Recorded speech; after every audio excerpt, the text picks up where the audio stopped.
Hi, everyone. This is Talk Back. It's Wednesday, September 16th.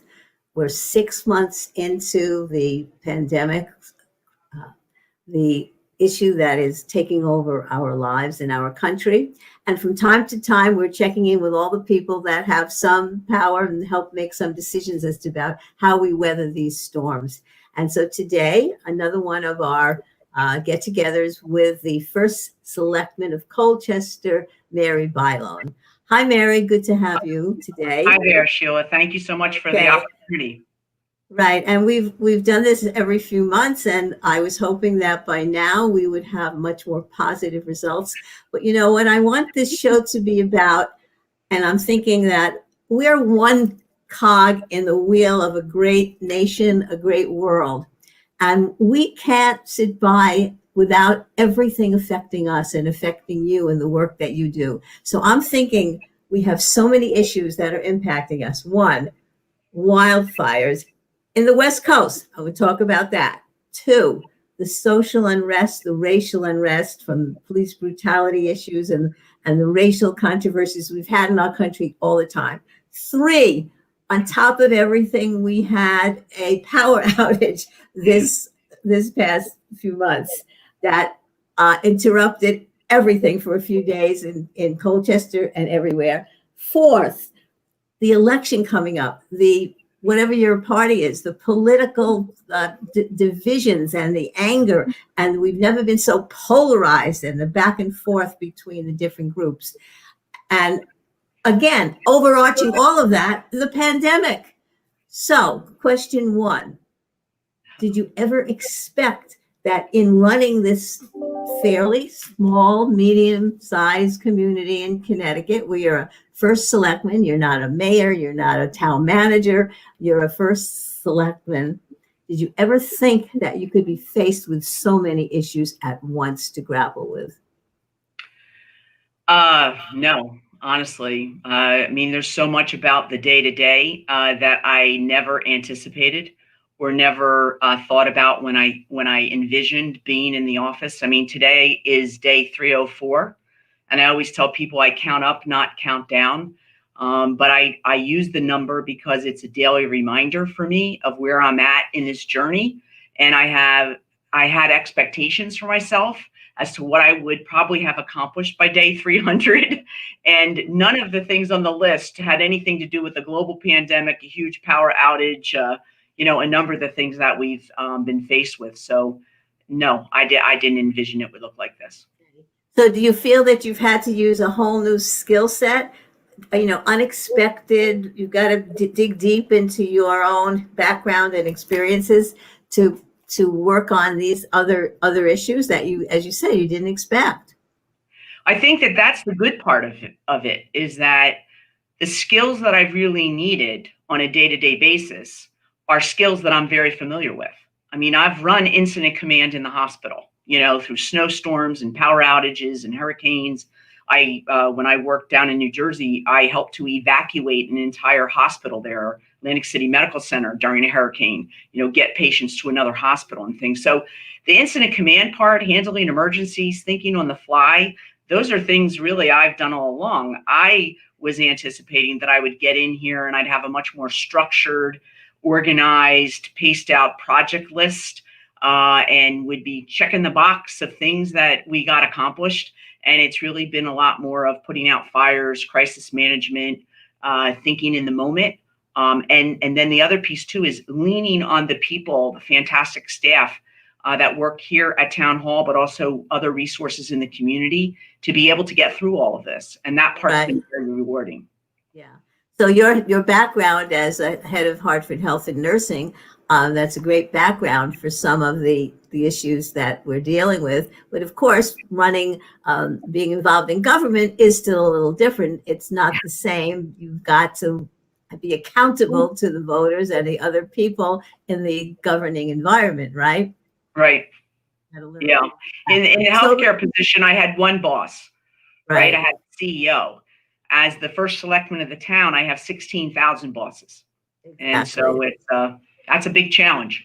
Right. It's more humbling, and Yeah. it stretches your abilities and your leadership qualities. So just to talk about that same theme that I'm thinking about, all the issues from the outside world, we're all interconnected. Just from the Hartford Current this morning, the wildfires on the West Coast are fouling the air here in the East Coast. Talk about it as a select woman of a town on the East Coast. Do we have an environmental position? What do we do, and how do we react to that issue? Yeah, that's interesting. We had the first conversation this morning that talked about this at all from a town perspective. I mean, I've had conversations with people that were like, oh my God, this is terrible that this is happening. Thank God it's not happening here. But this morning I had the first, and it was a casual conversation, just saying, hey, the air quality, they're saying now that in all the way on this side of the country, people are starting to notice a difference, that some people are saying they can even smell it in the air.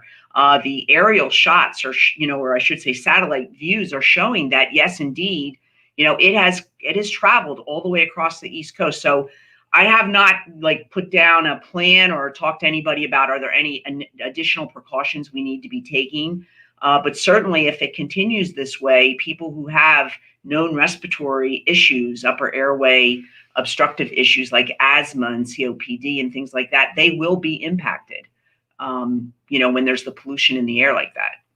Yeah, and of course, those are the same people who have the pre-existing conditions and the comorbidities that go along with contracting the virus and having a tougher case too. So Right. it all kind of goes hand in hand. So that's one issue that's now on our plates that it's interesting. You're just starting to talk about it this morning, and what can we do in Connecticut to help the air quality when we're getting infected from 3,000 miles away. The other issue is the power outage. And, I was affected for like 2-3 days here on Jaffe Terrace in Colchester. And, food deprivation, the heat, these things, people don't have air conditioning. We had to get in our car and drive for miles to charge up our phones and to get some cool. Tell me about how you worked that issue, and what about Eversource and the need to have them accountable for a lot of this stuff? Yeah, so it was pretty frustrating. We did have a good liaison for our community from Eversource, and she was keeping us up to date. The problem is they did not have the resources to be able to address our community in the way we expected. It was unacceptable. I mean, they didn't target Colchester by any means. All the communities were facing the same thing. But once they got us up to around 40% of the people without power, they moved on. And it's not that I disagree with their algorithm necessarily, but had they had more people employed, they would have been able to leave some people behind to at least continue to restore power. Because you're absolutely right. For some people, they lost everything. I was at the transfer station that Saturday morning, and a number of residents came through with 4 or 5 bags of trash that were the spoiled remains of the refrigerators and freezers. So you really got an appreciation for the impact that had on people. I was blessed to have a generator, although I did have a 24-hour period without anything. So we lost what was in our refrigerator, but our freezer stayed good. But yeah, I mean, their response was really bad. And I feel good about Brian Smith and Norm Needleman and some other people that are representing us at the state, that they are making sure that there's changes to how Eversource prepares for things like that moving forward.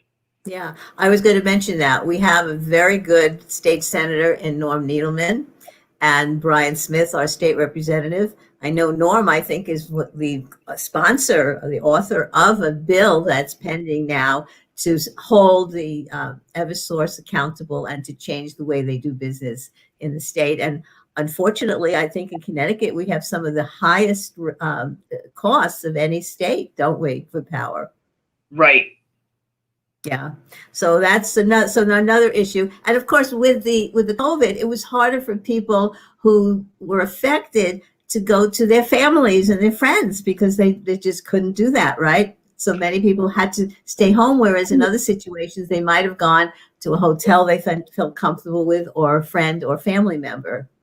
Yeah, it did present different challenges because of COVID, and we did field a number of calls from relatives that had concerns about their elderly parent or whatever, not being able to, not feeling comfortable to go someplace like to plug in and charge, or to use some people that are on the battery operated oxygen machines.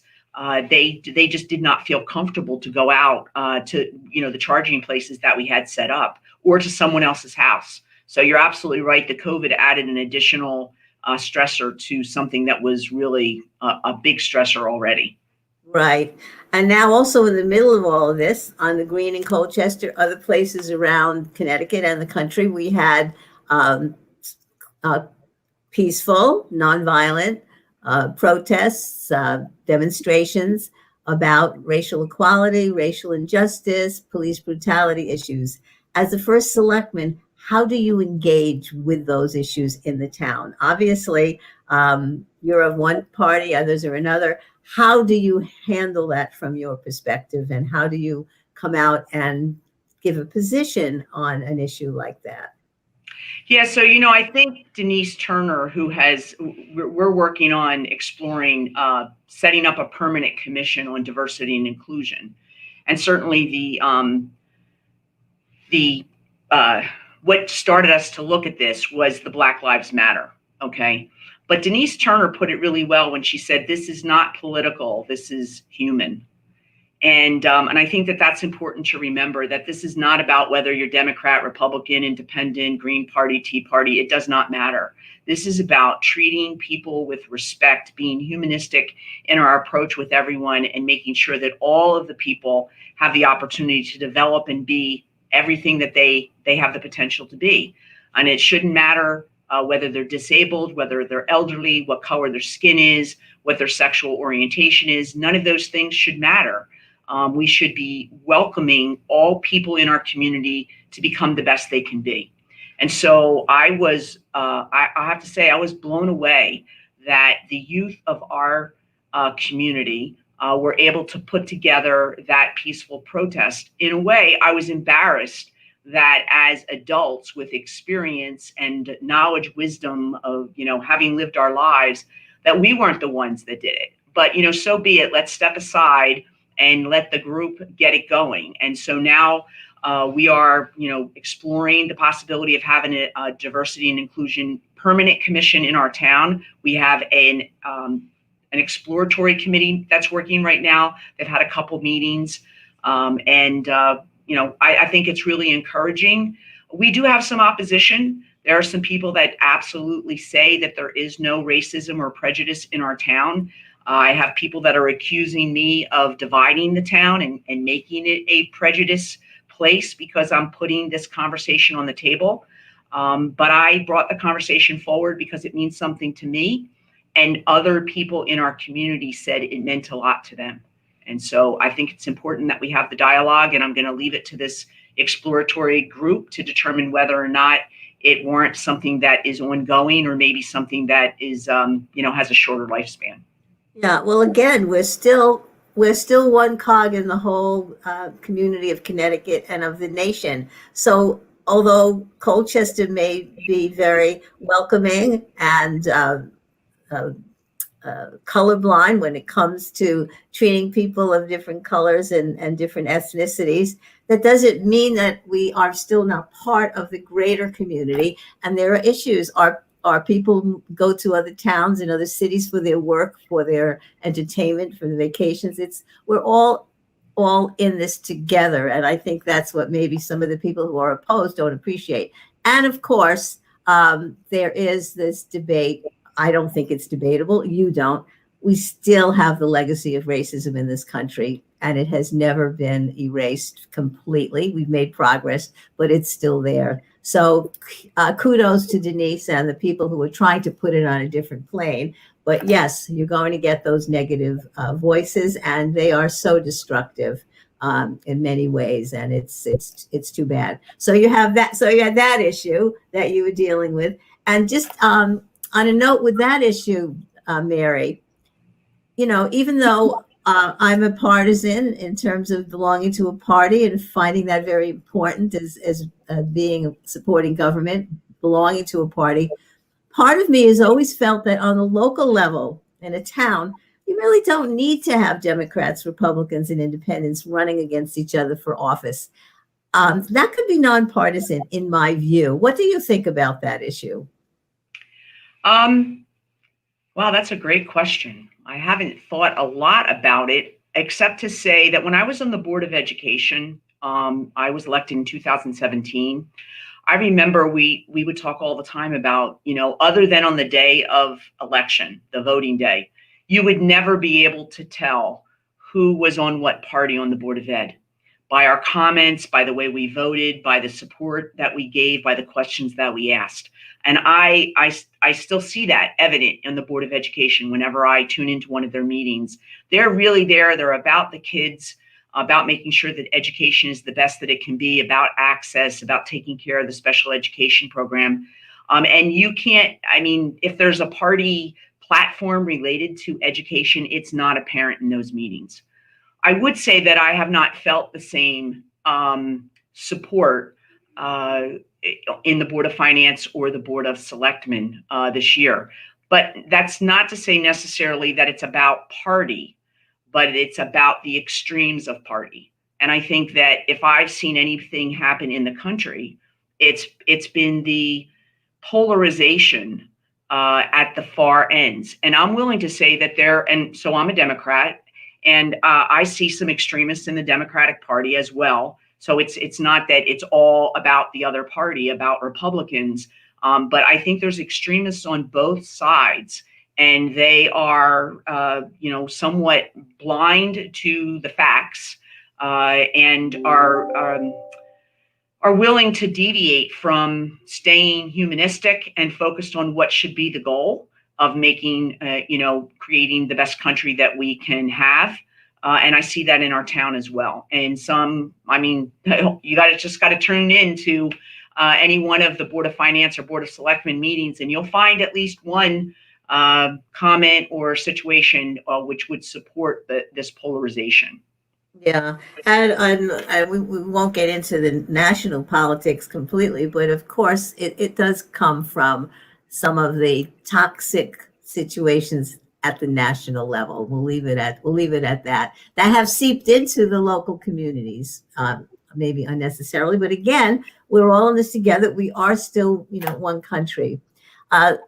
Let's get to then the overarching issue, then how our community is dealing with the COVID. I think you've done a great job. But once again, in the paper this morning, Hartford Current, front page, more hospitalizations, rate up more than 1%, which we don't like, with schools opening and closing because people aren't following the rules, more indoor activities coming up as we get into fall and winter. What are we going to do? And how are you as a selectman dealing with these potentialities, these issues? Yeah, so as far as the state goes, we're still doing very well. We were below 1%, and we're now like 1.7%, I think, or 1.9%. Those southern states, they're like 19%, 17 or 19%. So, I just want to keep it in perspective. We're still doing a very, very good job. Yes, we have seen a recent uptick with schools starting, mostly with colleges getting back. But I do think that in general, there's a little bit of complacency that's happened. Let's be honest, we're over 6 months into this. And because our numbers have been so low here in Colchester, we have 53 reported positive people. Those are not all sick people. Those are just people that have tested positive out of a population of 16,000. And I think 5 of those cases are within the last week. So there's your uptick that has everybody a little alerted. But so I think some people have gotten a little complacent. And so the governor has changed the enforcement from a ticket for a misdemeanor, which we were not giving out here in Colchester. We were really just trying to work with people to do the right thing, now has imposed fines The police department is unfortunately the group of people left to, levy those fines on people. We're still trying to work here in Colchester with helping people to be successful. But today I have 3 emails and a call of noncompliance in the town, and we have not been getting those in the last few weeks. So now there is increased reporting. We did have a case in our school system, our Colchester Public Schools. A letter went out to all the parents yesterday, letting them know, but it isn't anything that's causing us to change what we're doing. Proper procedures were being followed, so the exposure is extremely limited. But that's certainly going to cause people to get worked up about it a little bit. So we need to maintain our vigilance. That's the most important thing. There's no vaccination.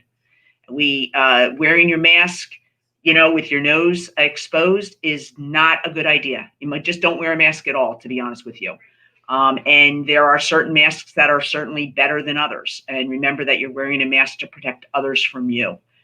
So we just keep trying to say the same thing over and over again, like it's a tape recording, hoping we can get people along the line, but we're prepared to hold people accountable if necessary. So it was interesting, just as yesterday, a couple of days ago, Governor Lamont, through his executive action, made the state of emergency continue until, I believe, February, when it was supposed to end sometime in September. And of course, there are, again, the naysayers and the people who are opposed to that. I don't know why they're opposed to public health measures that protect everybody, and that what they do impacts others. I don't think people get that. I don't understand why they don't get that. But that is a flashpoint for a lot of people. And what are the regulations specifically now in terms of fines and in terms of how many people in an indoor gathering and how many people in an outdoor gathering are allowed? Yeah, so the fines are between $100 and $500, and I honestly don't have them memorized which one is for which. But indoor gatherings are 25 or less, and outdoor gatherings are 100. But if it's an event like a municipal, like if a fireworks, you can have up to 500 people, but they have to be spaced out in groups 10 to 15 feet apart. So there, things in some ways have been loosened up. The restrictions on the restaurants and everything, none of those have changed. 50% capacity. You have to wear a mask to get in. You can take off your mask while you're at your table with your group, but when you get up to go to the bathroom or to leave to pay your bill, you need to put it on. The wait staff all have masks on. All that stuff is the same as it's been. So I know there are fines between 100 and 500, but honestly, I really don't know how much it is for each infraction. Do you think those fines will have an impact that will help compliance? Is it going to be like an infraction? You get a ticket and then you'll have to pay the fine. Is that the idea? Same as getting a speeding ticket. That's the idea. Yeah. You asked about why people would be upset about the governor extending the state of emergency, and I have had conversation with some people, and they just feel that it's government overreaching. There are definitely positive reasons why the governor wants to keep the state of emergency in place. It allows him to be able to react quickly, to be very nimble about things that otherwise, if he wasn't in the state of emergency, he would need to go through a lengthier process. In some instances, we do need to be nimble. That is what has kept us, Connecticut at this less than 2% infection rate, right? But there are some people that resent that. They just feel that it gets this overreaching of government, and I know what I need to do, etc. Well, I mean, I have to get political in this because the people who are saying that, they are affected by what is happening at the very top. When a president has gatherings with people sitting close together, hundreds of people, thousands, some indoor, some outdoor, and pays no attention to the mask wearing, but himself is absolutely protected by not allowing anyone getting within 6 feet of him. Why shouldn't that kind of behavior pass on to his followers who seem to hang on to every word? I am just outraged by that. We have a public health policy in this country talking about masks, social distancing. What you, Mary, just said is our policy in Connecticut to help everyone's health. And we have at the very, very top complete and utter disregard for it. It is, I think, criminal. You want to comment on that? I would say that I'm disappointed that the leadership of our country doesn't trust the people that are the experts around this disease and other things. I mean, we can talk about the impact of the leadership's unwillingness to follow the experts around COVID, but we have other issues in our country in which the leadership has failed, like around our military and just as one, right? So it's not surprising. It's disappointing, and I know, like yourself, I'm working very hard to make sure that the leadership does reflect my values and will help to provide me with a place to live that is based on factual, scientific, reason for why we do and don't do things, rather than just something we pull out of our back pocket or it benefits me personally. Right. But it's it's even more corrosive than just blatantly flaunting and violating the rules and going against them.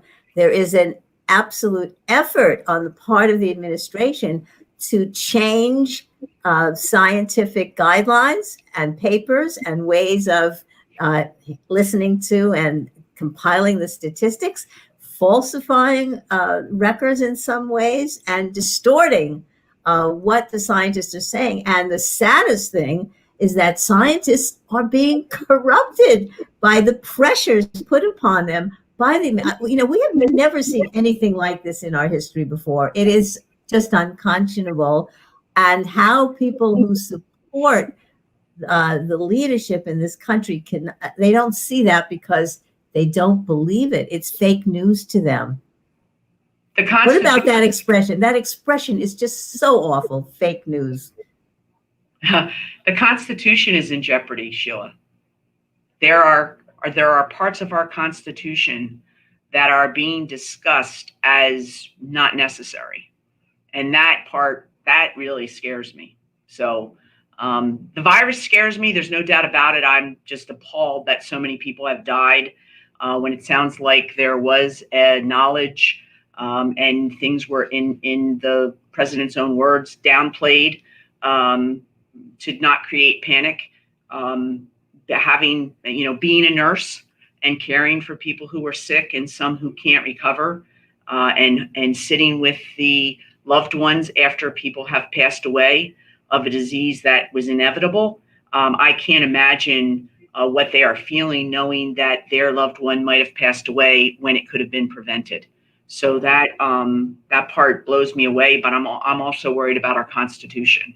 Right. And so, getting back to the partisan thing, it would be nice if you, as the first selectman, could be above the fray and say, I have to deal with every single one of my constituents, treat them equally, and not get down into the partisan issues. But you know what? You have every right. You're a citizen. You're an American. You have views, and your views are very important. You are one of our leaders, and we need to follow your views and your understanding about what's going on. And now is not the time to be silent and be nonpartisan. Actually, now is the time to speak out in our country. And I know you know that. And however difficult it's been for you, I know you're doing the right thing by speaking out. So kudos to you for that. Thank you. Okay. So let me ask you, what has been the most difficult or surprising thing that you've had to undertake as a first selectman in dealing with the COVID in your local community? Related to COVID, I guess it would be people's exaggeration of you can't make me wear a mask. The internal the selfish viewpoint of people related to the disease, and how it's like, I only care about myself. I'm not wearing a mask, because that's what it says to me as a healthcare provider. if we're saying when you wear a mask, you're protecting others and you refuse to do that, I feel like that's disrespectful. That's been a surprise to the extent in which some people felt the need to carry that out, because I've had to have some conversations with some of those people. And believe you me, they are not pretty. I mean, they are, they're adamant and it's the F word, this and that, and you can't effing make me wear a mask. And I'm like, oh my God, how did it get to this point? Right. So that's around COVID, that's been the biggest surprise. If you ask me what's been my biggest surprise in general, it would be the willingness of people to use social media in personal attacks and spreading mistruths. And I guess what I've really come to understand is that when the truth doesn't work for people, certain people, they just make it up. And there's no consequence to them. And so I will tell you, last night I had this Facebook Live every week now. I used to do it every day, and then so now I do it weekly. And last night somebody sent me a screenshot of a post on social media where a person was just saying so many hateful and wrong things about someone. And I held it up. I showed the group, hey, I'm reading right from this piece of paper. I read the person's name. I read what their post was. And, I knew it was risky. And I got a few people that, hey, it's freedom of speech, whatever. My phone blew up with people calling me and messaging me and saying, thank you for finally holding someone accountable for what they said. I'm an elected official. I expect that people are going to make up things about me. But to hear them make up things and accuse other people in our town of things that I know for a fact are not true, God, I can't stand by that, Sheila. I cannot watch. If I know for, certain, like they said, I forced somebody, I gave them an ultimatum, you either resign or, I'm going to fire you. And that's absolutely not true. I'm going to call people out on that. And I think more of us need to start doing that. Now, on the same hand, I'm off all those Facebook pages because I can't deal with it anymore. But people send me this stuff. I'm asking other people, if you know something's out there that's not factual, either get off the page, don't give these people an audience, or call them out on it. But if we don't start holding people accountable for inappropriate behavior, I think what we're facing right now with COVID and a lot of this political stuff, it could get worse. And that worries me. Well, you make an excellent point, because on the one hand, social media, the fact that you and I are communicating over StreamYard because we can't be in the studio in person is a good thing. The fact that you can communicate with your citizens on Facebook, social media is connecting people and being intimate when we can't see each other in person and hug and be together. So it has its excellent points, but you're right. So many people are corrupting it and using it for bullying and for lying and for telling untruths about other people in a very, very vicious way. And I'm not an expert in how that can be controlled. And I support whatever you're doing and saying about it. It is a very unfortunate part of our culture. Again, but here we are using the important connections to stay together in a good way. So yeah, let's see what the brighter minds can figure out about how to police what goes on, because journalism has, there used to be certain rules, and now anybody can just be a journalist and report anything on social media, which is not right. Yeah. That's so let's just get to a couple of other issues before we close. Any progress on the senior center in the midst of all of this? Sure. So the architect has worked with the senior center building committee, and they now have the floor plan done. I mean, it's not to say that a wall couldn't move by a foot in one direction or a different door put in, but they have the floor plan done. They've kind of settled as to what the exterior should look like. Colors might change a little bit, but basic structure has been determined. The way the building will sit on the property has been determined. And so now what we're trying to do is figure out how much it's going to cost, because it will require that we go to referendum for the people. It is a 14,500 square foot building. That's the footprint. And we don't have the price yet. The price, of course, will have to include the furniture and equipment that would be on the interior as well. So Any prediction about how long it might be until we can finally get in there? Oh, you mean when we'll do the ribbon Yeah, cutting? yeah. I would say probably maybe late summer 2022. Okay, well, let's look forward to that. Let's hope by then we should all be able to be close together in close quarters without masks. Let's hope. Let's hope. Before we end, I just want to talk about the one last issue. I'm going to have a program next week with town clerks, registrars, talking about the importance of how to make your vote this year. Do you have any comments on that as first selectman? I know you're probably working with the town clerk. Absentee voting will be a big part of this year's elections.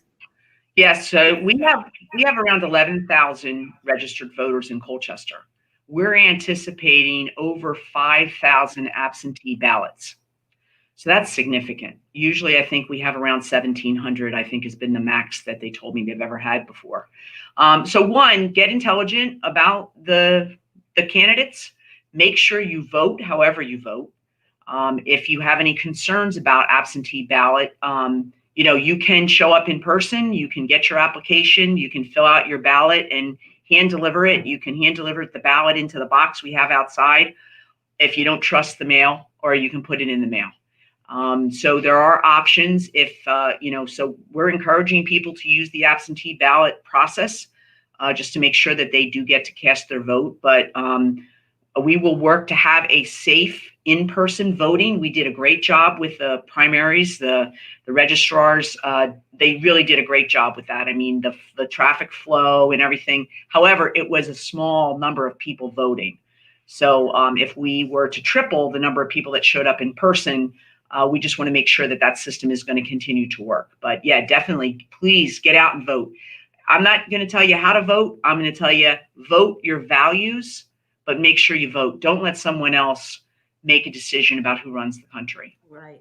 And so we know that the applications for absentee ballots will be in the mail to every registered voter soon, right? That you will get an application, not the actual ballot. You will then have to fill out the application and send it back to your town clerk for a ballot to be sent to you. Isn't that right, Mary? That's correct. Okay. The absentee ballot applications have already started being mailed out. You can also download one from our town website or from ct.gov's website. And then you have to fill that out and request an absentee ballot. The ballots won't be available until October. If you come in person after the ballots are available, you can literally go to the town clerk, get the application, fill it out, give it to them. They'll give you the ballot. You can fill the ballot out and give it back, all in less than 30 minutes. Right. And we have to make sure that people know exactly how to write in your responses, fill in the square, the circles, how to sign your name on the inner envelope. It's an inner envelope, an outer envelope. If you don't do everything exactly right, your ballot may not be counted. So education about how to do it is very important. And then, as you said, once you fill out your absentee ballot, you have 3 ways you can get it to the town. One, you can put it in the mail, and that should be done at least a week before election day to make sure it gets it, because it must be there by, so I understand, 8 p.m. on November 3rd. 8 p.m. on election day, your absentee ballot must have arrived. So if you don't mail it, there's a ballot box right in front of town hall. We're going to do a show on how to do that.